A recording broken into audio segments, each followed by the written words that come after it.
So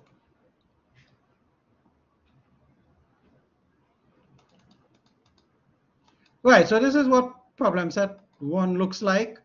It's straight. It's almost like short answer questions, just to check to see if you've been following and so on. So that the first question, I'll leave that up to you. That's easy. You could think of any number of continuous and discrete time applications. We spoke about many in class, but there are others that you could think of, and it might be nice if you have examples that you want that you're not too sure about, but you think it might be a continuous or a discrete time to bring it forward, and let's see what happens. Question 2, the real part of e to the j omega plus phi, right? We just finished discussing something like that. E to the j something is a complex sinusoid. So the real part of that, remember Euler's formula, e to the j omega t is cosine plus j sine. So the real part of that is going to be what, a cosine or a sine?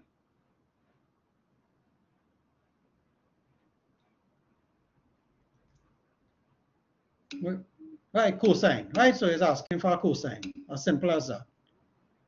All right. Question 3 here. Right, so we have, here's a signal here, right? It's some arbitrary thing. It's a ramp. It's going from 0 to 4. It's occupying 0 to 4, let's say seconds. It's going up to an amplitude of 3. So if that is xt minus 2 would be that shifted to the right or to the left?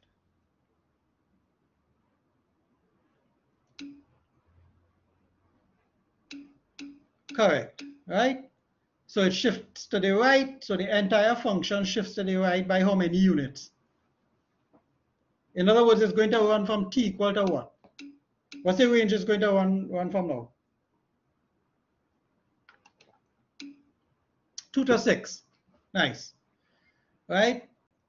X 2t. What's that? What are we doing when we do that?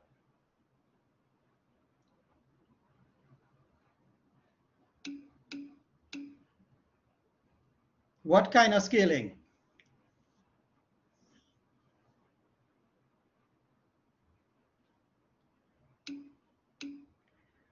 Right? Time scaling. And if we time scale and we replace t by 2t, what kind are we doing? Are we expanding or are we compressing?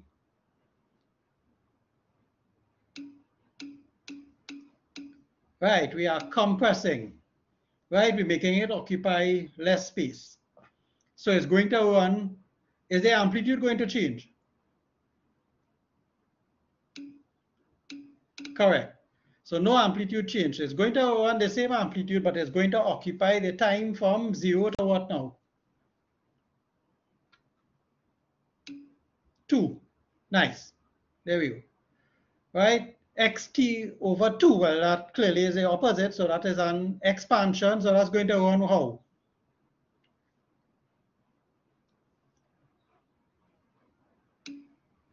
Zero to 8 now. Right? Nicely done. Any amplitude scaling?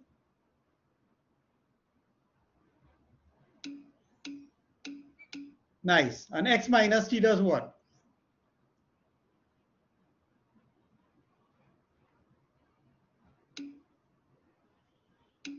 Right, so you flip or mirror it on the x-axis, so it's going to run from 0 to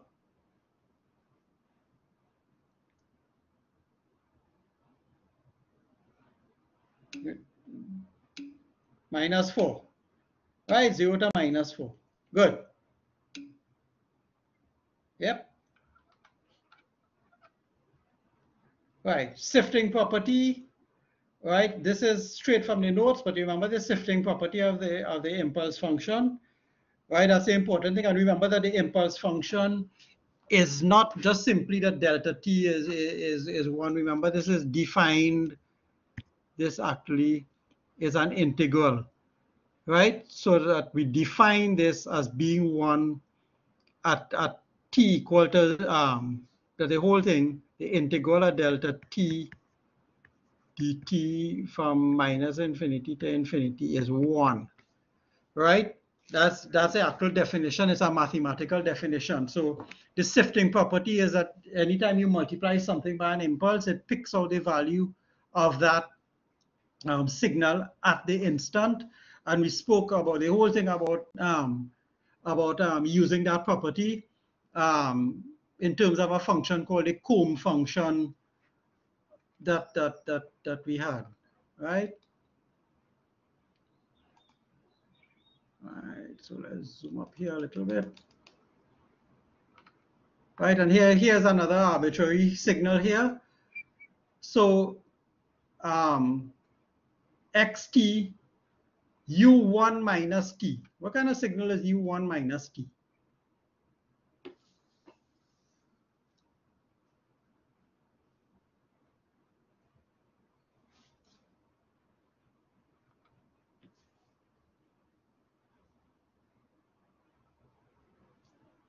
Kind of hard to get the answer here, but I mean u1 minus t.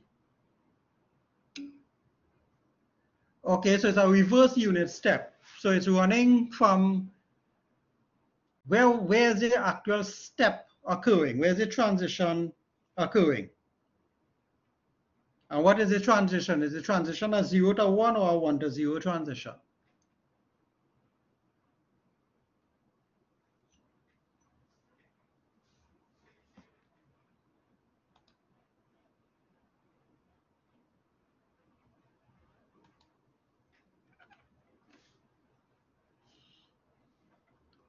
U minus t is a flipped unit step, which looks like this, right? So u1 minus t is where?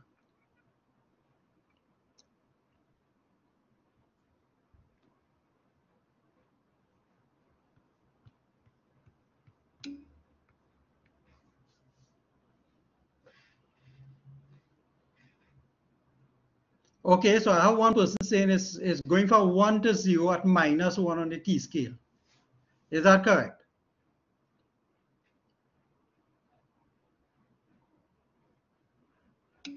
Where is the t0 one? Where is the t0 point? The t0 point, remember I told you if you want to figure out what's happening here, t0, the u0 point is at t equal to 1. So in other words, this is that, right? The red. So if I were to multiply xt by u1 minus t, what is going to survive?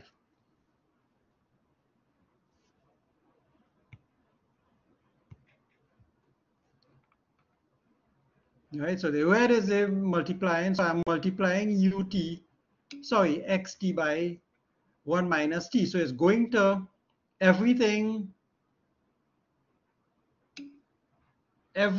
whatever is before t minus 1, exactly. So the piece that is going to survive for us is going to be this, and that. Everything else gets lopped off. All right. So the important thing here is, of course, to know that, right? So what about this one now? Let's clear the ut minus ut minus 1. What is that? Forget the xt part. Ut and then ut minus 1. Ut is a normal unit step. Ut minus 1 is what?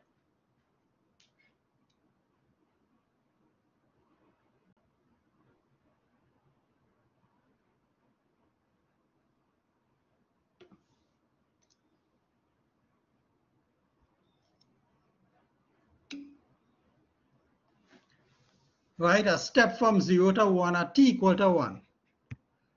Right, so ut minus 1 is this.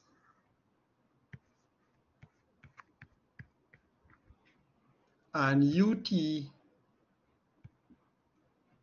is this.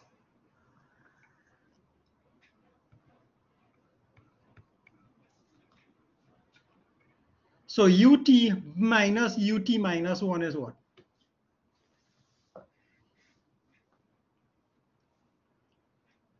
You have the blue and you're taking away the red from it. If you're subtracting, right, so you get what is left is going to be this bit here, right?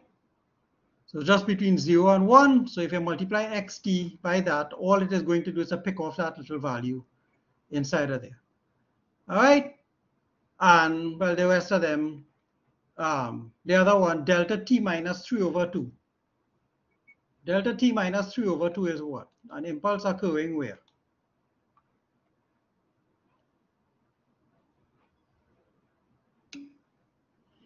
At t equal to 1.5 or 3 over 2. So delta t minus 3 over 2 is an impulse looking at something here, a little less crooked. Right, so if I multiply x by that, it is going, we have the sifting property, so it's simply going to sift out the value here. So this, the answer for that is 2, right? Just a point to a value, okay? Right, the other question here, question 6. Right, question 6 is evaluating some things with the sifting property of integrals. So I'll leave you to go through that. The one to pay some attention to is this one. That's an interesting one. The rest are straightforward.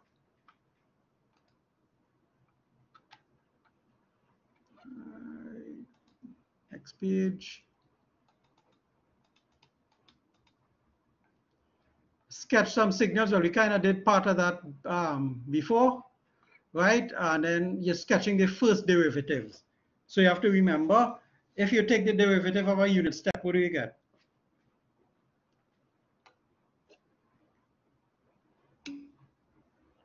Right, and if you take the derivative of a ramp, what do you get?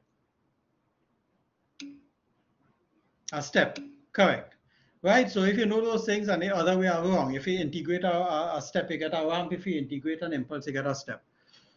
So all of these things, there are various some signals with some steps in them. So you just run it through. The other one, question 8, time variable or time invariant. So you have to see if the thing explicitly depends on time. All right, so look back at it and see if any of the answers in that will be produced by this depends explicitly on time. If it doesn't, then it's time invariant. If it does, then of course it's time variant. Okay. Linear, question 9, linear has to do with what principle that we said? If something is linear, it means that you could do something with it. Or something applies.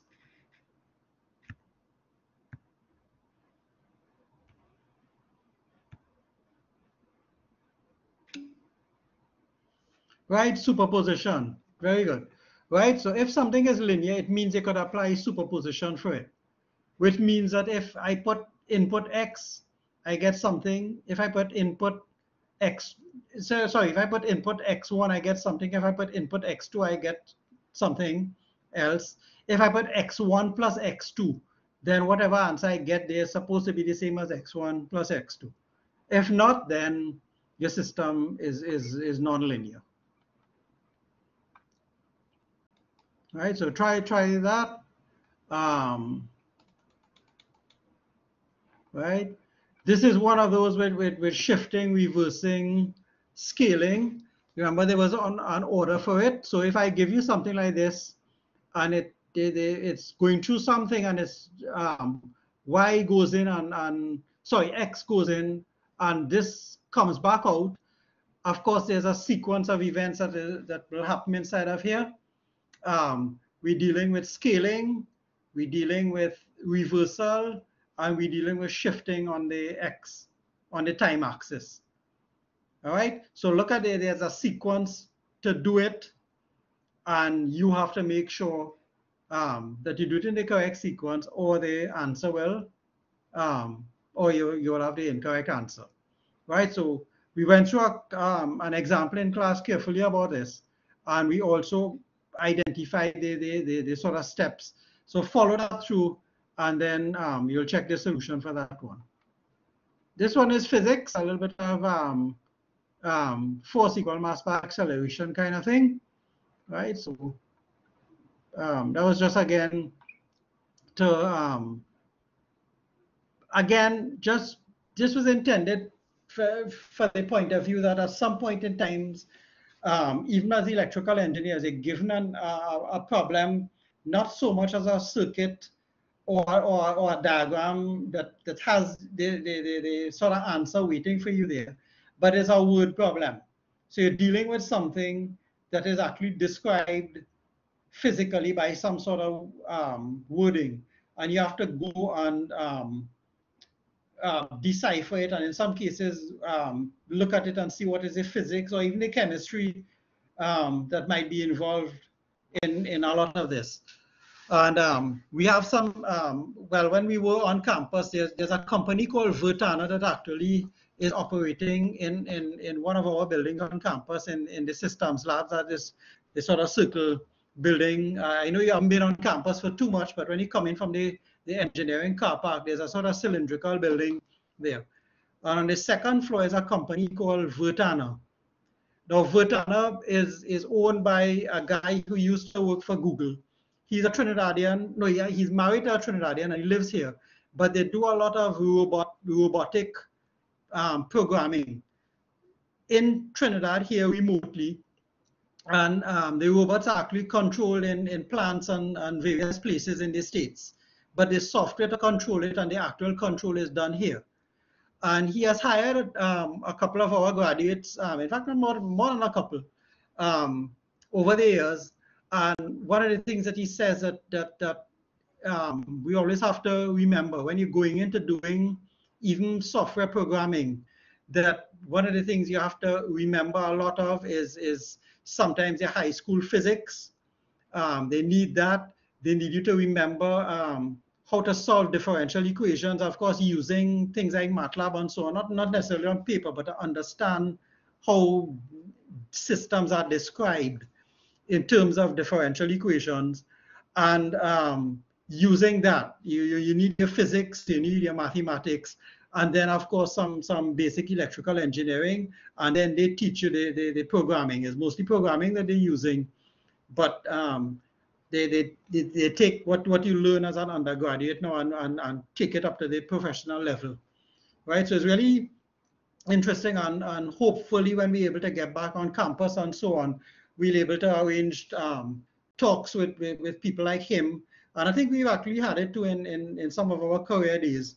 And maybe I'll do that sort of thing if I get a chance to have a little guest lecture by somebody like that, not as a lecture for marks, but on a lecture to show you the kind of applications of the things that you're actually going through inside of here. When we teach you things here, we teach you things in programming, or we teach you things in control, that in the real world, that somebody has to use all of these things to make the things that you actually use with you.